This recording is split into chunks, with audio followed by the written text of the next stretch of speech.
The one and only BW, I know we should never be complacent, but how much of the polling and Trump is not going to do well in the midterms do you think is a sign? I think a lot is. I do. I think a lot is. I don't know where it comes from. I don't have any insight into it at all. Any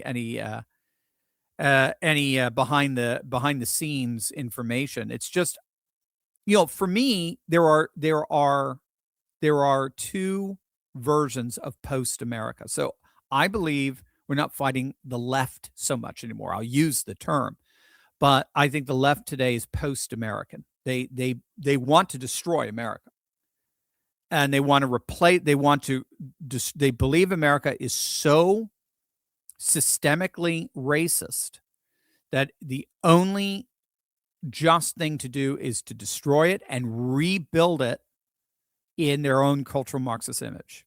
That's the post-American vision of the left. But there is also a post-American right.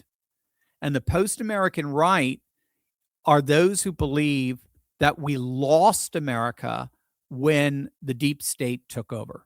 And when the deep state took over shortly thereafter, after FDR setting up the structure for it, and then they kill JFK and so on.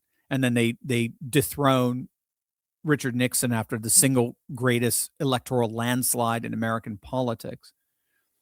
They're the ones who are actually running the show. We lost our country. It's not, democracy means nothing. A constitutional republic means nothing. And so those are your two visions. And for us, the problem is that we put in Trump, and he has been demonstrably crushing the deep state and the administrative state, demonstrably so. If you are a post-American right and devoted to that, you can't see that. And so they're going over to Candace.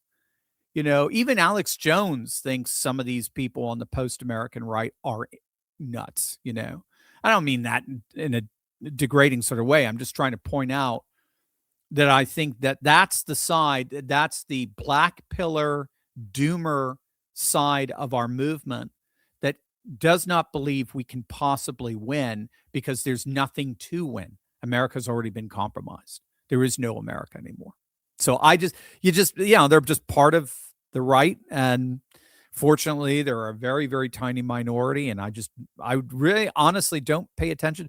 Keep your doom scrolling to a minimum. It's not an accurate view of reality, and it's easily sucks you in. But keep it, and unfortunately, it's on X. X is where I see the most of it. Keep it to a minimum. But I'm going to call him out. Blaze TV loves to put up, Alexandria Cortez calls for so-and-so's arrest, and this is some Republicans arrest. Why do I care what AOC says? Why would I care? She's irrelevant. She's meaningless. Now, if she assumes power, then first of all, it's our job to make sure she never assumes power. But why do you do that? They're doing that to piss you off. They're doing that to rage bait you. And I don't know why Blaze, I see Blaze doing that all the time. I see a number of others doing that all the time. There's no reason on earth for you to be rage baiting anyone. Who gives a flip what that borderline illiterate says? So that's why you'll see it many times. I comment on these. Barack Obama said, and I'll comment above it, I stop reading after Barack Obama says. Why would I care?